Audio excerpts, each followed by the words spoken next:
আপনি ভাবেন যে একটা ফেসবুক স্ট্যাটাস এত ভয়ানক হয়ে উঠতে পারে ভারতীয় আধিপত্যবাদের বিরুদ্ধে। সে ইলিশ মাছের সুষম বন্টন নিয়ে কথা বলেছে, তারপরে কি হয়েছে।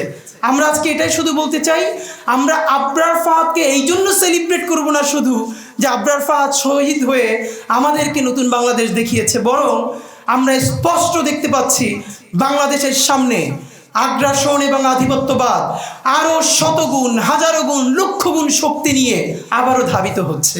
আবরার কোনো এক সময় শিবিরের সমর্থক ছিল, এটা আর্গুমেন্টের জন্য ধরে নিচ্ছি। এর মানে কি, তাহলে এই পরিচয়ের কারণে আবরারকে করলে তার পক্ষে আর দাঁড়ানো যাবে না? এই ঢাকা বিশ্ববিদ্যালয়, যেখানে ছাত্রলীগের রামরাজত্বর থেকে অধিক যদি কিছু বলা থাকে, যেখানে আবরারকে পিটিয়ে শহীদ করে ফেলা হলো, সেই ক্যাম্পাসে আওয়ামী লীগের জামানায় চতুর্বৃষ্টিতে যখন হয়ে আছে চতুর্দিকে, ইন্ডিয়ান এম্বাসি থেকে শুরু করে সবাই যখন সজাগ, তখন ঢাকা বিশ্ববিদ্যালয় থেকে শুরু করে বুয়েটের ভাই বোনেরা সবাই মিলে যখন বলতে পারছে দিল্লি না ঢাকা, ঢাকা ঢাকা, তাহলে বাংলাদেশের যেই স্বাধীন সীমান্তে আবারও যদি আগ্রাসন নেমে আসে, আবারও যদি আধিপত্যবাদ নেমে আসে, তাহলে আমাদেরকে প্রস্তুতি নিতে হবে আবারও কোটি কোটি আবরার, শুধু বুয়েট নয়, বাংলাদেশের প্রত্যেকটা শিক্ষা প্রতিষ্ঠানে নেমে আসতে হবে।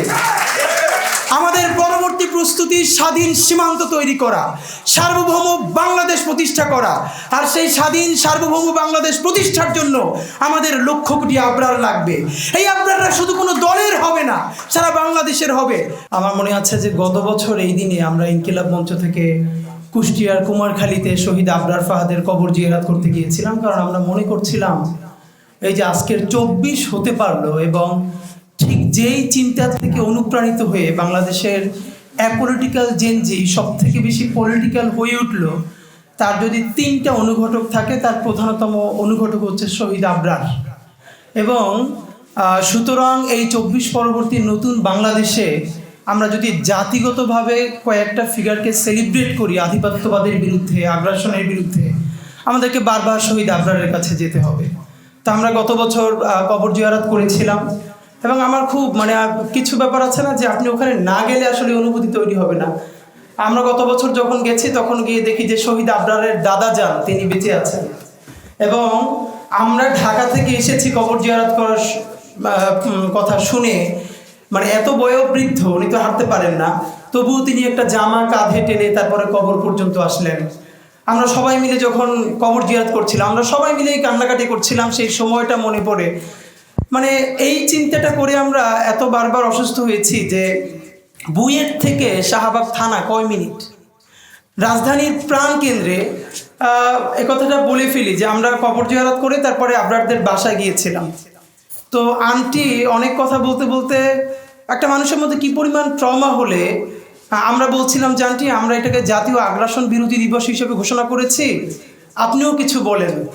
তো তার জন্য সব থেকে ট্রমা, সে বলে দেখো তোমরা এই নিয়ে আর বেশি কিছু করবা কিনা, তোমরাও আর আমার ছেলেটার মতো তোমাদের ভাগ্য না হয়।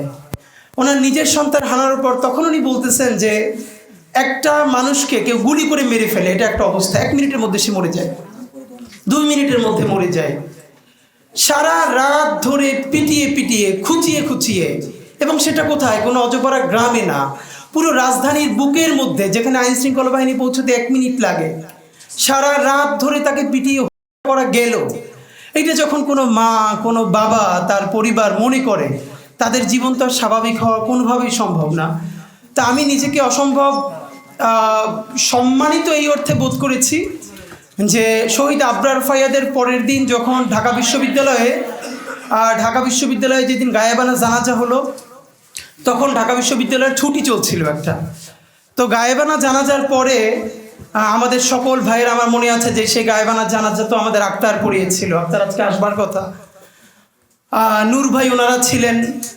বুয়েটের দিকে যখন মিছিল নিয়ে যাওয়া হলো, সেই মিছিল বুয়েট প্রদক্ষিণ করে সর্বশেষ শাহবাগে গিয়ে শেষ হলো।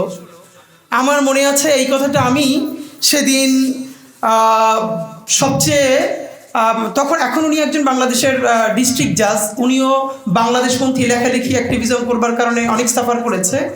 সেই মিছিল থেকে ফিরে গিয়ে ওনাকে আমি লিখেছিলাম যে সম্ভবত বাংলাদেশ আজকে একটা নতুন ফেজের মধ্যে ঢুকেছে, কারণ ঢাকা বিশ্ববিদ্যালয়ের ক্যাম্পাসে শহীদ আবরারের যে গায়েবানা জানাজার পরেই এই প্রথম এত বড় করে স্লোগান উঠেছিল, দিল্লি না ঢাকা, ঢাকা ঢাকা।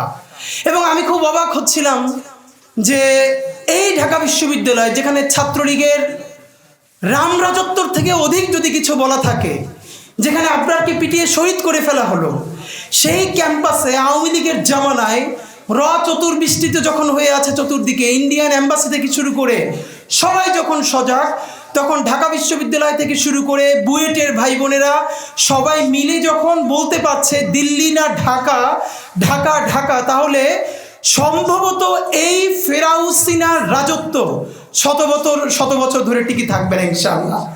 এবং সেটা টিকে থাকে নাই। তো আমি আপনাদের মাধ্যমে শুধু আজকে একটাই কথা বলি, সেটা হলো আমরা এই গণ অভ্যুত্থানের 1 বছর পার হয়েছি, এইটা অত্যন্ত কষ্টকর। আমরা কেউ যেটা ফাইয়াজ কয়েকটা শোতেও বলেছে, আমি খেয়াল করেছি, প্লিজ আমরা যেন আমাদের ন্যাশনাল হিরোগুলোকে কোনো দলের বানায় না ফেলি। এখন এখানে একটা সমস্যা হলো, কেউ যদি কোনো দলের প্রতি সিম্প্যাথেটিক হয়, আমি ধরে নিলাম তর্কের স্বার্থে, ধরেন আবরার কোনো এক সময় শিবিরের সমর্থক ছিল, এটা আর্গুমেন্টের জন্য ধরে নিচ্ছি, এর মানে কি তাহলে এই পরিচয়ের কারণে আবরারকে করলে তার পক্ষে আর দাঁড়ানো যাবে না? তাহলে একই কথা আসবে যে ছাত্রদলের যদি কেউ মরে যায় তাহলে তার পক্ষে দাঁড়ানো যাবে না? অধিকার পরিষদের কেউ যদি, এর মানে হলো ইনসাফ। এই ধারণাটা আমাদের সমাজে এখন পর্যন্ত আমরা পরিষ্কার করতে পারি নাই। আমরা বারবার বলেছি আমাদের শত্রুর সাথেও আমরা ইনসাফ চাই। যেই ছাত্রলীগ সরাসরি গণহত্যা করে নাই, গুম করে নাই, করে নাই, তার বিরুদ্ধেও মিথ্যা মামলা দেওয়া যাবে না, এটা আমরা 1000 বার বলেছি। আমরা তো ইনসাফ চাই, আমরা ইনসাফে জুলুমের বিপরীতে আর একটা জুলুম চাই না। সুতরাং এইখানে বরং আজকে যেটা ভালো হতো, এই ডাকসুর জন্যটা তো এটা অত্যন্ত সম্মানজনক যে তারা এই প্রোগ্রামটা আয়োজন করেছে। আমি বরং দেখতে চাই ছাত্রদল এর থেকেও বড় একটা প্রোগ্রাম আমাদের শহীদ আবরারকে নিয়ে করুক। এরপরে আমাদের এনসিপির ভাইয়েরা, বাংলাদেশপন্থী যতগুলো রাজনৈতিক দল আছে, রাজনৈতিক শক্তি আছে, তারা সবাই মিলে বড় বড় প্রোগ্রাম করুক। আমাদের আবরারের এই চেতনা, এইটা শুধু ঢাকা বিশ্ববিদ্যালয়ের বুয়েটের মধ্যে তো রাখলে চলবে না, এটাকে আমাদের বাংলাদেশের প্রত্যেকটা প্রাইমারি স্কুল পর্যন্ত পৌঁছে দিতে হবে। এবং আমাদের আবরার কি বলেছিল, ভারতীয় আধিপত্যবাদ। আপনি ভাবেন যে একটা ফেসবুক স্ট্যাটাস এত ভয়ানক হয়ে উঠতে পারে ভারতীয় আধিপত্যবাদের বিরুদ্ধে। সে ইলিশ মাছের সুষম বন্টন নিয়ে কথা বলেছে, তারপরে কি হয়েছে। আমরা আজকে এটাই শুধু বলতে চাই, আমরা আবরার ফাহাদকে এই জন্য সেলিব্রেট করব না শুধু যে আবরার ফাহাদ শহীদ হয়ে আমাদেরকে নতুন বাংলাদেশ দেখিয়েছে, বরং আমরা স্পষ্ট দেখতে পাচ্ছি বাংলাদেশের সামনে আগ্রাসন এবং আধিপত্যবাদ আরও শতগুণ, হাজারো গুণ, লক্ষ গুণ শক্তি নিয়ে আবারও ধাবিত হচ্ছে। বাংলাদেশের যেই স্বাধীন সীমান্তে আবারও যদি আগ্রাসন নেমে আসে, আবারও যদি আধিপত্যবাদ নেমে আসে, তাহলে আমাদেরকে প্রস্তুতি নিতে হবে। আবারও কোটি কোটি আবরার শুধু বুয়েট নয়, বাংলাদেশের প্রত্যেকটা শিক্ষা প্রতিষ্ঠানে নেমে আসতে হবে।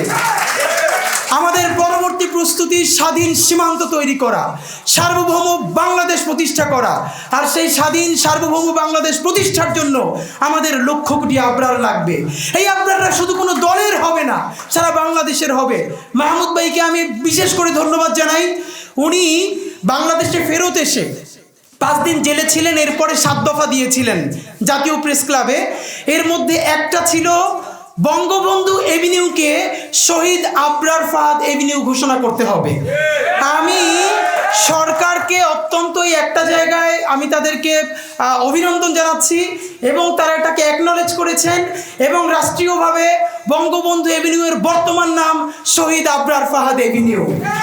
তো এখন এইটা আমরা অনেকে জানি না, এবং নামটাও যেহেতু একটু বড়, আমি আপনাদেরকে আজকে ছোট একটা দাওয়াত দিয়ে যাই ডাকসুর প্রোগ্রামই। সেটা হলো এই এভিনিউটার নাম এখন থেকে আমরা সংক্ষেপ সবাই আবরার এভিনিউ বলবো। এটাকে আবরার এভিনিউ আমরা মুখে মুখে নিয়ে আসবো।